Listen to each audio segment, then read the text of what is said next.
Hello, I thought I would try my best to do a room tour for you. So half of the room is music and half of the room is some other nonsense. This half is the music half. Please excuse the post-it notes on the floor there. That's the rubbish bin for the time being. So this is where I generally sit, do music, do editing. I'm even sat there right now doing this voiceover.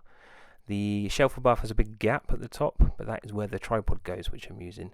You will see the plug socket, which goes to the freezer with the pink post-it note. That says, do not turn off freezer. Somebody, me, turned the freezer off once.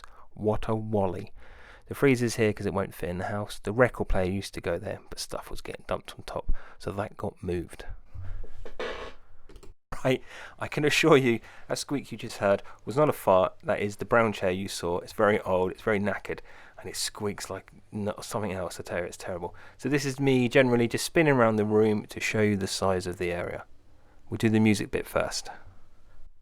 So here's the desk I sit at. There is my new MacBook. I use a HDMI cable out to put it to the monitor screen just to give me warm real estate to see the music tracks. And it's also working out well editing stuff. This is a space thing I got from a car boot sale, 50p. I don't know why, I just thought it looks cool on top of the monitor. So I have a pair of KRK Rocket 5 monitors for listening back to my music. It also makes Spotify sound pretty epic in this room. On the right hand side I have some post-it notes, always good for a few chords, stuff like that. A little cactus, I always like my pics out, an Alexa to talk to me, and a little coaster for my drinks, and a Coca-Cola bottle for pennies in. On the left monitor I have a Voltec bobblehead. He's quite fun when he bobs away to the music. He seems to love everything I make. He was always bobbing away to it. And down below on this side we have the Focusrite music input. I have a Troy and Abid mug from the show Community. The wife got it for me. Such a great present, I love it. So this is the input I use to put music in. It's a Focusrite Scarlett 2i2. It's just two inputs. That's all I need. I'm not recording bands, so I just take my time and do tracks one by one. This is my desk, that's my wired keyboard, the wireless one broke, wireless mouse, that's my monitor stand with a phone dock, which is great. That is the internet there, that's a band called The Collars, you should check them out, they're pretty cool. If you're one of these people that's so inclined, this is the make and model of the monitor I got. It's fine, it's 24 inches, and it fits in the gap there is for it. Here we have a couple of photos to inspire, stroke keep me company. The bottom one is the wife on the second time we went to New York. The one at the top, I think the boy's maybe 2, something like that, and the one to the right, he's maybe 4, and that's the first time we went on the train to London. I just like the fact there was a reflection that day. I thought it looked quite cool. I took a picture, make it black and white, and it looks arty.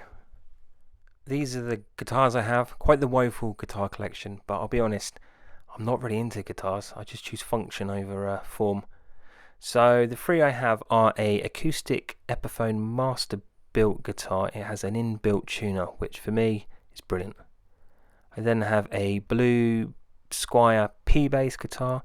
Again, this was cheap, like 50-40 quid second hand shop. And then I traded in some other electric guitars I had, which were just terrible, for a white Fender Strat, and this is a workhorse, this one. Above the desk is a long shelf. That gap there is where the tripod goes. It's normally fill up. Up there I keep like my gimbal, my earphones, tambourine, couple of strings, some CDs, microphones, and a few little drawers, odds and ends. So this is my electronic drum kit, as modelled by that man. This isn't the best. It's a Gears for Life kit, but it lets me get my ideas out of my head and into the software I use. Above the drum kit you will see cables. I always like the cables out so I can just get them and use them. It's a big thing I tried setting up this room. I don't need everything I own out, I just need it to be able to plug in so I can get ideas and get on with stuff quickly. Something I did at the beginning of this project and I think really has paid off. And then a whiteboard is key. It's obviously got some job nonsense at the minute, trying to get a job, and it's got some music stuff there for the post stuff and pre stuff that I'm doing for this single. This video is actually on there as well, hidden under the paper. When it comes to doing vocals, I have a microphone stand and a big, I don't know what it is, pop shield, vocal shield that goes around. And I stand with myself with the door behind me because it's got all the foam installation which catches some of the sound.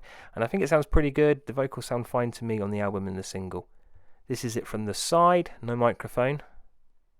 And this is it from the back. So that's the view I see when I'm recording vocals.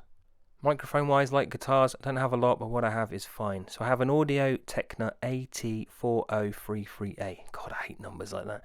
But this is the one I use for vocals. I'm using it right now. And for the album, to me, it sounded pretty good. There's a step beyond the other stuff I've got.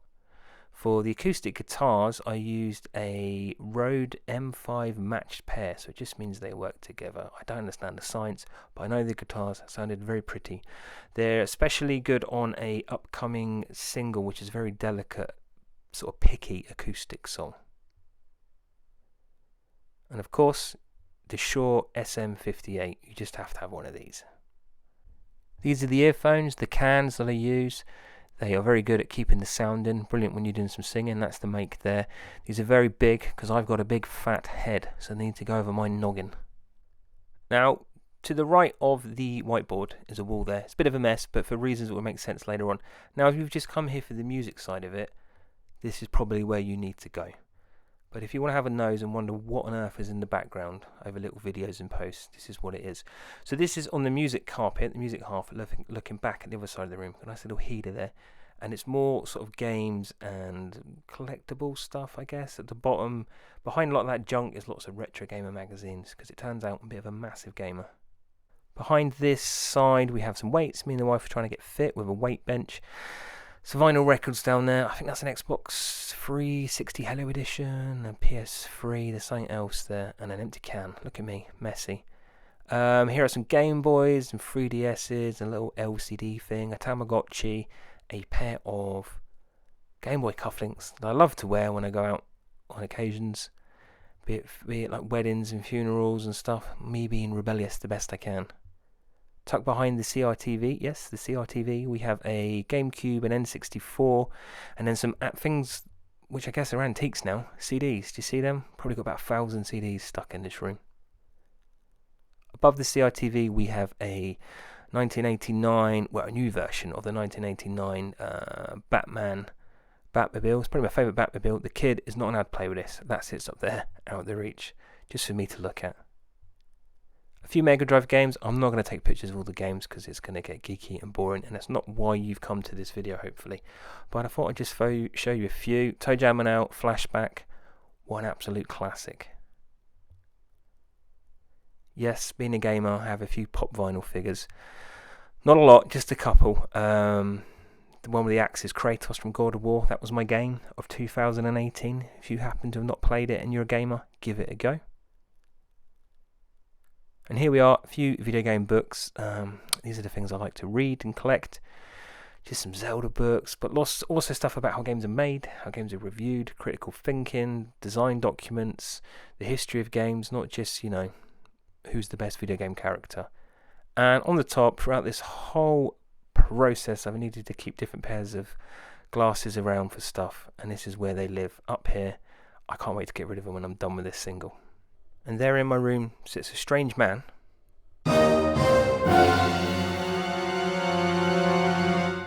It's me, don't worry, don't panic. So the point of this video was not to show off or anything like that. It was just hopefully showing you an inside of where I sit, and I've made this music and I've made these videos and I've made other lots of stuff along the way. Looking at the background and looking at the clips that you've seen in this video before you got to this bit, I think what I will do is, when I've got some time, I'll clean that up and I'll light it up because it does look quite pretty with all the lights on, and I'll show you that. Okay, I've got stuff to do for all this. Stay safe, stay sexy, bye bye. Oh, thanks for watching.